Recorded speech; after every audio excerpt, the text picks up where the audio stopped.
F2 জনুর জন্য কী বানাচ্ছি? Checkerboard. F2 জনুর চেকার বোর্ড, ঠিক আছে? এই F2 জনুর চেকার বোর্ড কীভাবে বানাবি? এখানে গ্যামেট কটা আছে? 1 2 3 4টে গ্যামেট, তাই তো? এই 4টে গ্যামেটের জন্য তুই কী করবি? 4টে বক্স বানাবি। কটা বক্স? 4টে বক্স। এইভাবে বানিয়ে দে, ঠিক আছে? এইভাবে বানিয়ে দে বক্সটাকে।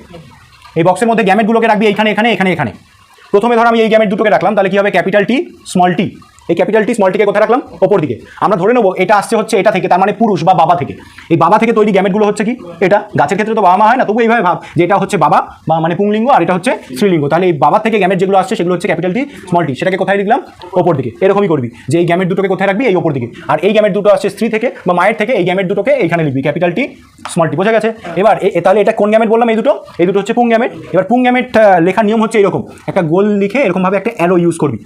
এটা গোল চিহ্ন, গোল এঁকে তার মধ্যে একটা অ্যারো চিহ্ন দিবি। এটা কাকে বোঝাবে? বাবাকে বা পুং গ্যামেটকে বোঝাবে। কাকে বোঝাবে? পুং গ্যামেটকে। তাহলে এই ওপরেরগুলো আমরা পুং গ্যামেট ধরেছি। আর যদি স্ত্রী হয় মানে হচ্ছে স্ত্রী গ্যামেট হয়, তাহলে এইভাবে, ঠিক আছে? কীভাবে মনে রাখবি? যেমন দেখবি পুরুষরা মানে ছেলেরা একটুখানি ওই যে তীর ধনুক চালাতে পছন্দ করে, তাহলে সেখান থেকে এটা মনে রাখতে পারিস। আর মেয়েরা একটুখানি ওই ফেসিয়াল করতে পছন্দ করে, তাহলে ঠিক যেন ফেসিয়াল করার জন্য এটা একটা আয়না এরকম সামনে ধরে আছে, ঠিক আছে? তাহলে এটা হচ্ছে স্ত্রী গ্যামেট আর এটা হচ্ছে পুং গ্যামেট। কোথায় লিখবি? সেটা হচ্ছে এই জায়গাটায়। কোন জায়গাটায় লিখবি? এই যে এই বক্সটাকে দুটো পার্ট করে নিবি, এই জায়গাটা লিখবি পুং গ্যামেট আর এই জায়গাটায় লিখবি স্ত্রী গ্যামেট। বোঝা গেল? তাহলে এটা হচ্ছে পুং গ্যামেট দুটো আর এই লাইনটা হচ্ছে স্ত্রী গ্যামেটের জন্য। বোঝা গেছে? তাহলে এখানে কোনগুলো লিখলি? গ্যামেটগুলো লিখলাম। এই দুটোকে ওপরে, এই দুটোকে নিচে লিখলাম। এবার এই দুটোকে ওই একদম গুণ করার মতো এটার সাথে একবার এটাকে গুণ করবি, গুণ করে এখানে লিখবি। তাহলে ক্যাপিটাল টি মিলে কি হবে? এটা।